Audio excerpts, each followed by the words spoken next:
On arrive au dernier thème de cette journée. Et ce dernier thème, c'est le marketing relationnel. Il ne vous a sans doute pas échappé que cette année, la Société Générale a annoncé que plus de la moitié de ses interactions clients, y compris en agence, passaient désormais par son application mobile. Alors cet assistant personnel qu'on a sur nous constamment, doit-il devenir le meilleur ami des marques pour fidéliser les clients? Et pour aborder ce thème, Jérôme, on a 4 nouveaux intervenants. J'en ai 3 moi. T'en as 3 Tu seras le 4e. C'est ça. Alors j'invite Johan Gauthier de Follow Analytics à nous rejoindre, Nicolas Lévy d'Orange à nous rejoindre et Karine Lecomte de Sushi Shop à nous rejoindre. Est-ce que vous êtes là? Avec ou sans les sushis? Va nous le dire. Sans.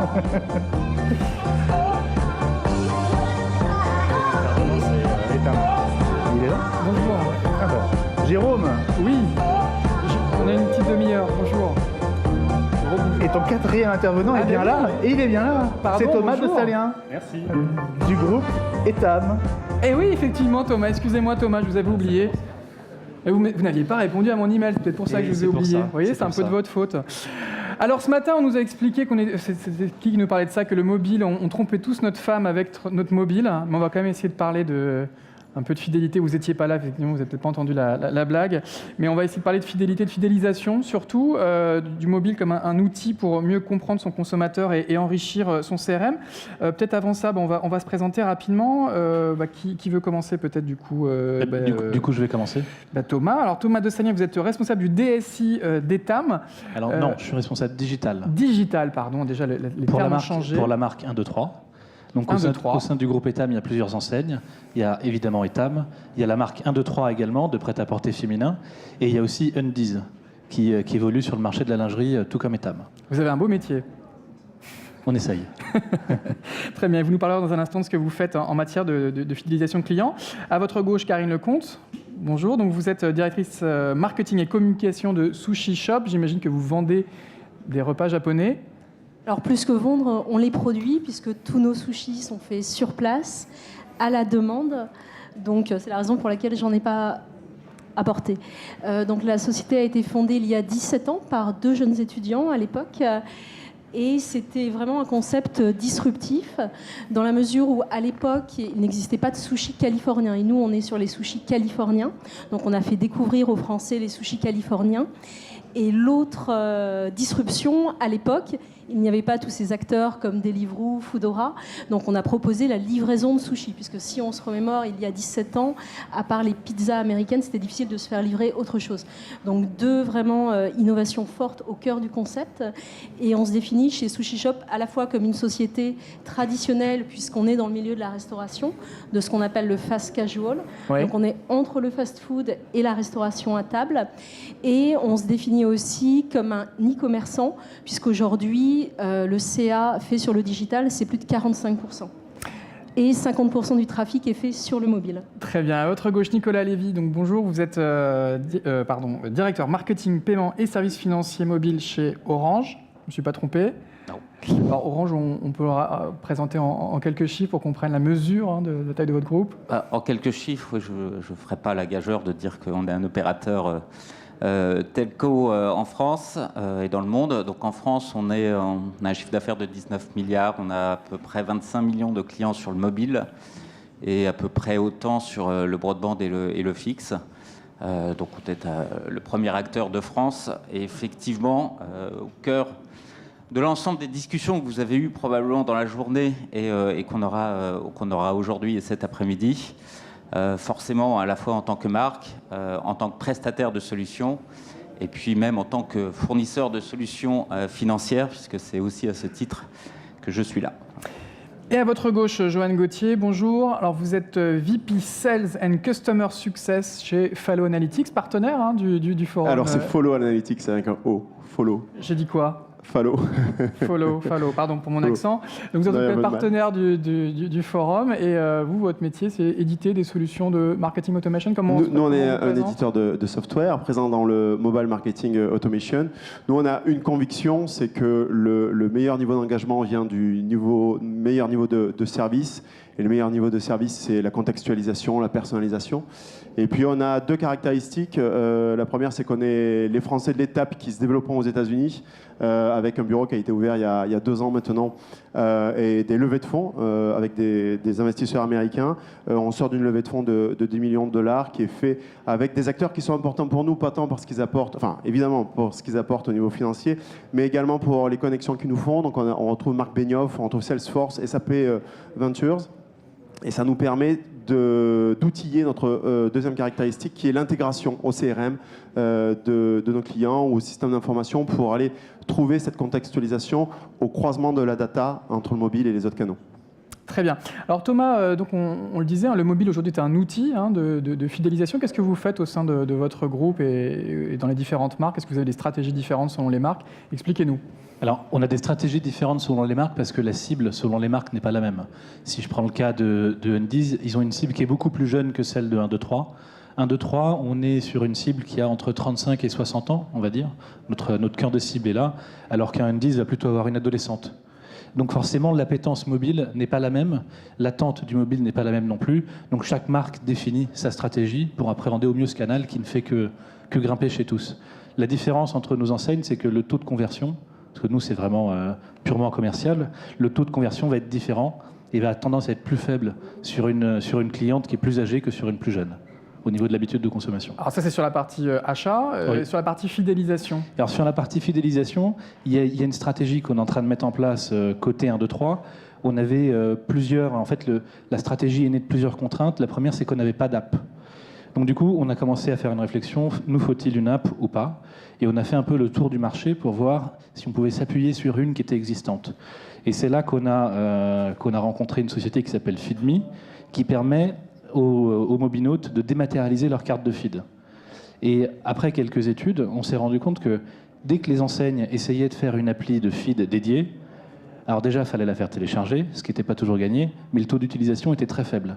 Alors que là, il y avait déjà une app qui était existante, qui portait toutes les cartes, dont la nôtre, dont le taux d'utilisation était élevé. Donc on s'est plutôt appuyé sur cette appli, on en discutera peut-être plus en détail après, pour créer cette stratégie de fidélisation. D'accord, donc c'est une appli qui regroupe d'autres cartes de fidélisation, Tout à fait. Mais c'est pas le wallet qu'on retrouve par exemple sur iOS ou sur Android. C'est plus que ça. C'est plus que ça. En fait, sur cette application, il y a d'une part les cartes qu'on peut stocker. Et ce qu'on a fait, c'est qu'on a connecté l'appli à notre système de CRM pour que la cliente, si elle renseigne sa carte, elle ait toujours à disposition son solde de points et ses offres en cours. Donc du coup, systématiquement, quand elle l'ouvre, c'est comme si elle se connectait à l'espace de feed sur le site. Elle a tout dans sa poche tout le temps. Et ça permet aussi évidemment de faire des pushs pour lui dire n'oublie pas, à telle heure, tel jour, se finit telle offre, et d'animer comme ça cette base de fidélité qui n'était pas forcément opt-in email, qu'on ne pouvait pas forcément adresser sur d'autres canaux et qu'on allait capter ailleurs. Pourquoi avoir fait le choix d'un partenaire externe et pas de développer vous-même une app ou une carte de fidélité sur les smartphones ? Le sujet de la feed chez nous, chez 1, 2, 3, est très sensible parce que c'est une très très forte partie de notre chiffre d'affaires qui est générée par l'écarté. Donc on s'est vraiment donné toute la latitude quand on a commencé ce projet de faire une app maison ou de partir sur un partenaire. La raison qui nous a poussé vers ce partenaire, c'est comme je vous le disais, on n'était pas sûr et convaincu de notre capacité à créer une app qui soit parfaitement avec un parcours, on va dire, idéal. On n'était pas sûr non plus de pouvoir la faire télécharger convenablement sans avoir des frais marketing qui ne sont pas amortissables. Et on n'était pas sûr non plus du taux d'utilisation qu'on allait avoir. Et encore, si on avait adressé directement avec une app maison, on aurait pu faire notre publicité surtout sur notre base email, donc que sur nos opt-in. Alors que là, on peut dire à nos opt-in, téléchargez l'appli Feedme, et on peut dire aussi à ceux qui portent déjà Feedme, continuez à utiliser cette appli pour bénéficier de plein d'avantages chez 1, 2, 3. Donc ça regroupe pas mal de choses. D'accord. Alors Karine, donc vous nous disiez que vous avez innové dans pas mal de domaines ces dernières années, dans les sushis, dans la livraison de sushis. Qu'est-ce que vous avez fait d'innovant en matière de fidélisation sur mobile ? Je ne sais pas si c'est innovant pour des pure players, mais en tout cas, dans le domaine de la restauration, c'était assez innovant. On a lancé un programme CRM totalement dématérialisé. Donc en fait, Sushop, c'est une enseigne finalement assez complexe puisqu'on a 3 canaux de vente. On a les clients en livraison, les clients en vente à emporter et les clients en surplace. Et en fait, le contexte, c'était qu'on connaissait nos clients qui utilisent le web via le site internet ou les applis pour commander. Par contre, on n'avait pas la connaissance de nos clients qui viennent en boutique. Un peu à la manière de Starbucks, qui demandait jusqu'à il y a peu de temps que les prénoms. Donc en fait, on voulait mieux connaître nos clients et on a décidé de lancer un nouveau programme de fidélité. Et en étudiant le marché et puis en prenant un insight chez les femmes qui, dans leur porte-monnaie, ont, je pense, si je prends mon cas personnel, plus d'une quinzaine de cartes de fidélité, on s'est dit, on ne va pas lancer la 16e ou la 17e. Donc on a lancé un programme totalement dématérialisé qui fonctionne soit sur le site web, soit via 2 applis dédiées, Android ou iPhone. Et en tout cas, dans votre cas, la carte de fidélité mobile, elle était utilisée en premier lieu dans un magasin. En tout cas, dans le point de vente. Oui, alors les deux. L'objectif premier, c'était de recueillir la data des clients vente à emporter. Et en fait, on a un double système d'avantages. Un système de cagnotage assez classique, mais on a voulu faire quelque chose de simple parce que souvent on a des programmes de fidélité où on cumule des points, après il faut atteindre un seuil. C'est quoi l'idée? Donc l'idée, en fait, j'achète 10 fois et j'ai le 10e repas gratuit. C'est beaucoup plus simple, c'est 5% de votre commande sur la cagnotte en euros directement, utilisable quand vous le voulez, où vous le voulez, au prochain achat. D'accord. Donc c'est ce premier système et le deuxième système ou le deuxième on va dire niveau d'avantage, ce sont des offres personnalisées, puisque connaître nos clients, ça nous sert à connaître leur historique d'achat, leurs données socio-démo. Et donc, on a travaillé sur des cycles d'emailing, des cycles courrier-papier, des cycles SMS, avec des offres de plus en plus personnalisées. Donc là, comme on l'a lancé en février, on est encore dans une phase de test and learn. Et cette carte dématérialisée, elle se présente sous quelle forme? C'est une application? C'est dans un wallet? C'est via un tiers? Non, alors, on a aussi rencontré Feedme. Par contre, on n'a pas fait le choix de partir avec Feedme. On aime bien chez Sushop être assez propriétaire et internaliser, on va dire, la compétence, l'intelligence. Donc on a fait le choix de développer une appli spécifique qui est différente de notre appli de commande, sachant que notre appli de commande... c'est encore autre chose. C'est une autre appli, oui. Sachant que notre appli de commande permet aussi d'adhérer au programme de fidélité. Donc il y a des passerelles entre les différentes applis et entre le site web. Donc, ça veut dire que dans le projet, il y avait aussi des coûts marketing liés au téléchargement de votre appli qui étaient prévus, et sûrement de l'animation aussi pour qu'il y ait un taux d'utilisation qui soit élevé? Oui, après, notre KPI, c'est vraiment le nombre d'activés, et l'objectif, c'est vraiment de recueillir l'email, et derrière, un petit peu de data pour mieux connaître les clients et leur proposer du contenu, que ce soit sur les réseaux sociaux, sur les emailing ou sur les autres leviers marketing. Alors Nicolas, on a beaucoup parlé de smartphones, d'applications. On a oublié de parler de SMS. C'est aussi un levier formidable pour fidéliser à la fois vos clients et puis les clients de vos clients.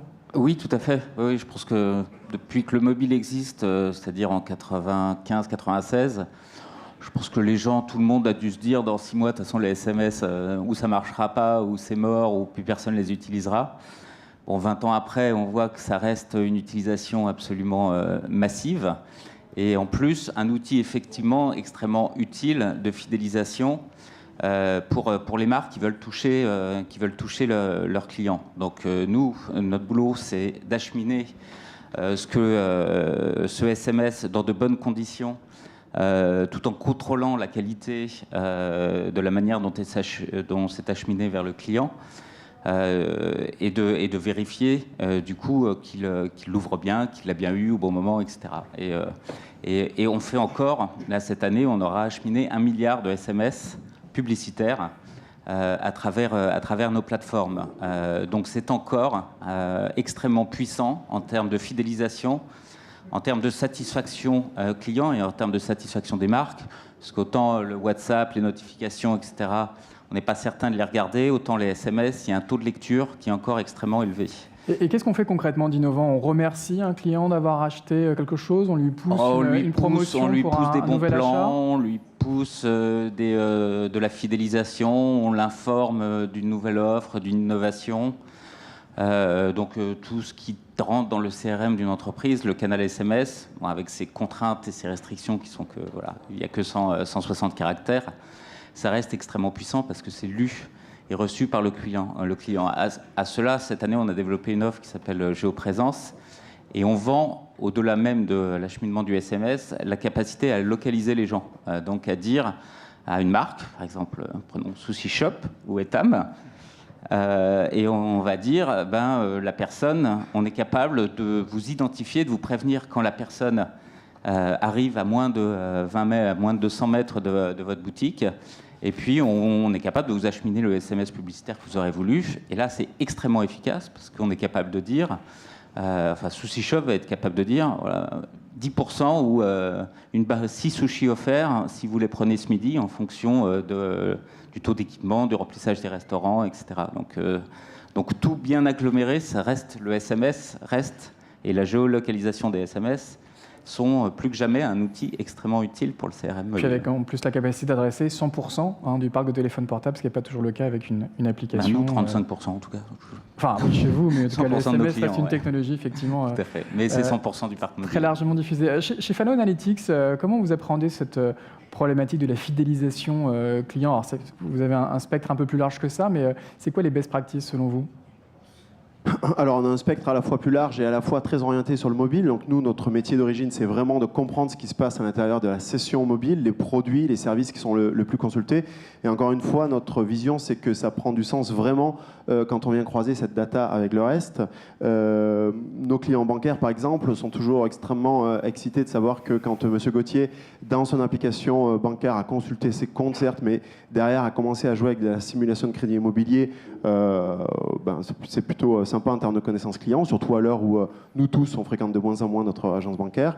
Mais quand on vient croiser ça avec la data dans le CRM... Ça veut dire que M. Gauthier est sur le point, par exemple, de faire un achat immobilier, et donc c'est le moment de l'appeler, c'est ça? Alors, c'est une bonne remarque, c'est sur le point, donc ça veut dire qu'on imagine, ça peut être le cas, et pour en savoir plus, c'est là que je vais aller croiser cette information avec le CRM. Et si dans le CRM, je vois que M. Gauthier a 35, 40, 50 ans, un bon job, des enfants, qu'il n'a jamais été propriétaire, on peut imaginer que ça vient renforcer l'éligibilité à la recherche d'un crédit immobilier, par exemple. Ou dans l'automotive, si M. Gauthier passe du temps à configurer la nouvelle version d'une voiture qui vient de sortir, et que par ailleurs, dans le CRM, il a ce modèle, mais qui a déjà plus de 10 ans, qui coûte super cher tous les ans en maintenance. Donc, à nouveau, on peut anticiper qu'il va acheter un nouveau véhicule. Mais ça, c'est exclusivement sur le mobile ou on peut aussi déjà le faire sur le web?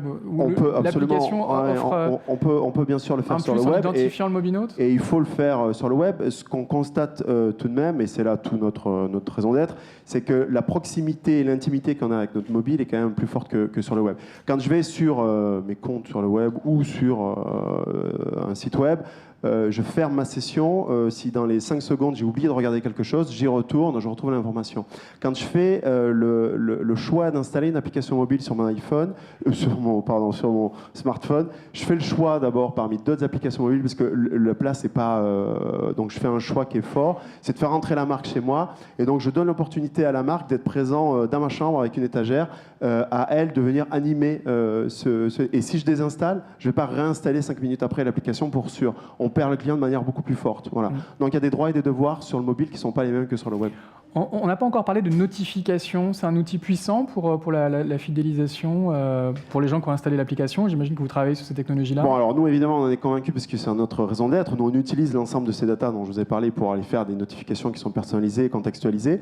C'est un outil qui est extrêmement puissant, encore une fois, quand il apporte au niveau de service et pas simplement du contenu, parce qu'il faut quand même dire qu'il y a plein de notifications qui nous agacent quand je suis à l'aéroport et si mon transporteur aérien m'envoie juste une bonne année, ça m'agace. Si quand après 12 heures d'avion en revenant de San Francisco, j'ai juste une information qui dit vos bagages arriveront en rack 7, ça me plaît comme information. Voilà. Et donc nous, on encourage nos clients à aller vers ce niveau de service qui est la bonne information au bon moment et ça dépend évidemment d'un grand nombre de triggers en amont.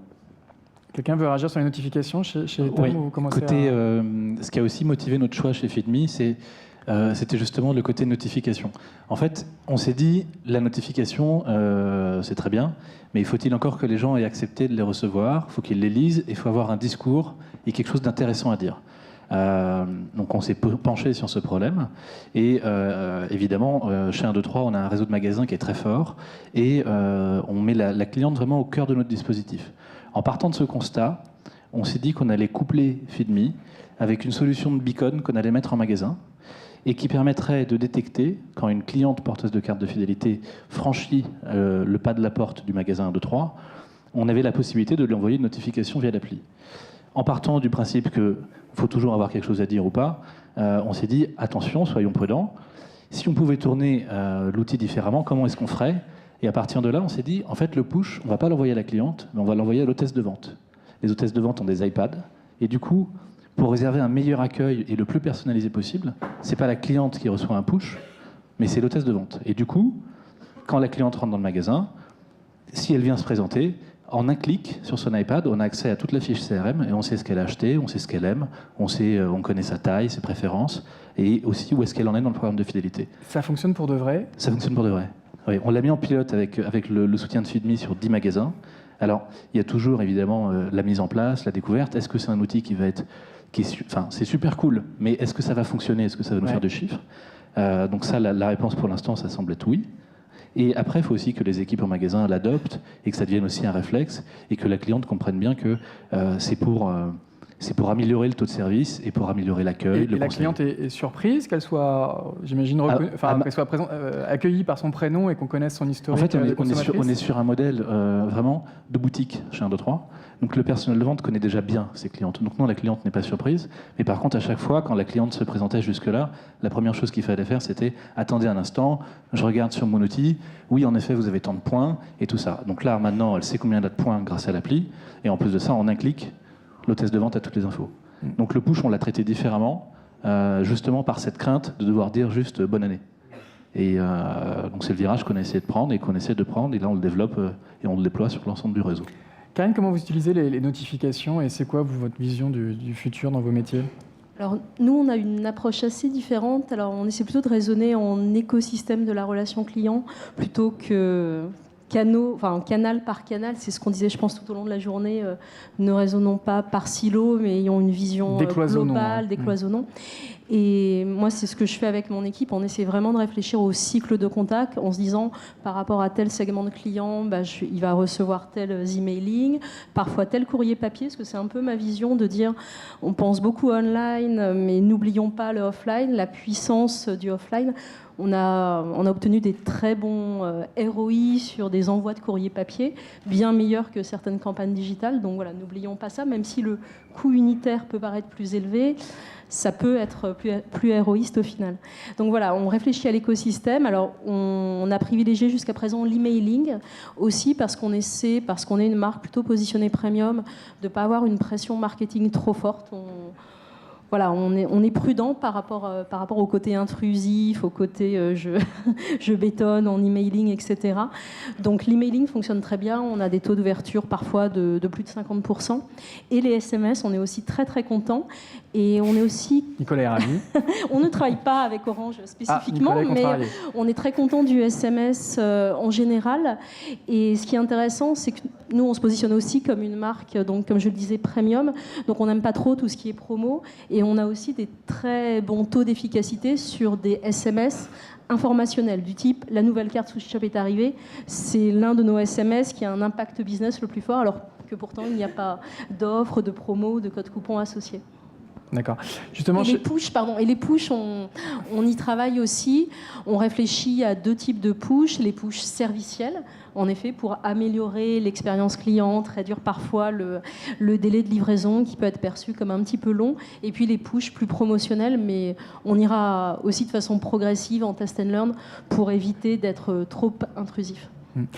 Nicolas, vous travaillez aussi pas mal chez Orange sur la notion de drive to store, on en a parlé. Alors le SMS est un moyen, mais j'imagine que vous travaillez sur d'autres options, non, pour vos clients ?